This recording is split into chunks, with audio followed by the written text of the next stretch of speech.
was thinking of the farm. Every Saturday night, Father would give one of the cows to the natives, a treat. Few farms did that. But actually it was no sacrifice, just a small feeble animal.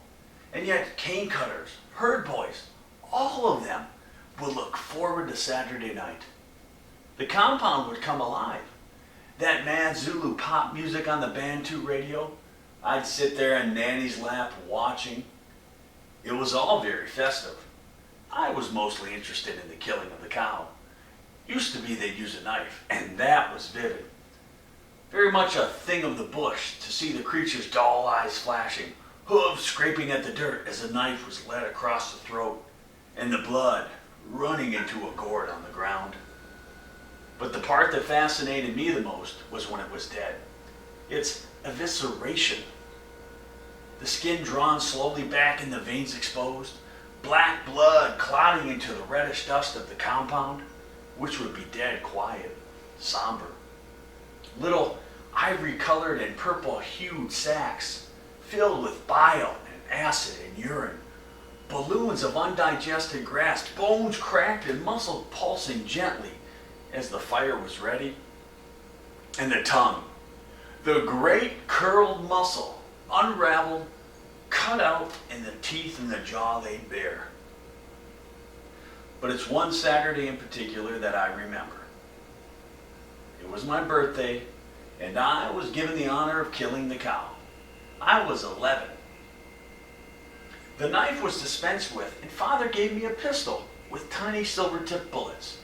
I was to blow out the brains from a little spot in between the eyes. And this death had none of the ritual of the knife. It was an assassination. And I believe the natives knew this. Unbearable to have this cow led to me, docile and uncomplaining. She was tied to a post with a little strand of rope, and I tried to do the thing very quickly. But you see, I did not do a proper job of it. And the bullet ricocheted off her skull and down into the jaw. The shattered pulp of bone and blood through which she screamed. You see, as I recall it, and tore loose from her feebly tied rope, and there she was with saliva and plasma all about, bolting into the cane fields, everyone stunned.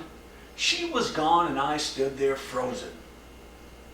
And then I looked up and I saw my father standing on the veranda of the main house with my mother, and he whispered something to her and went inside.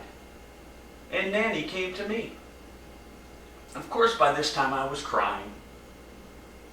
The natives staring at their feet mortified, no laughter, which might have been preferable. And then Father came out of the house with his shotgun, got on his horse and rode into the field.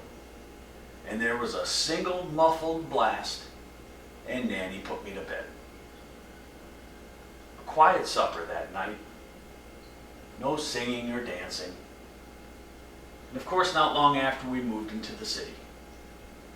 My mother's idea. So, I was just thinking about my father and all.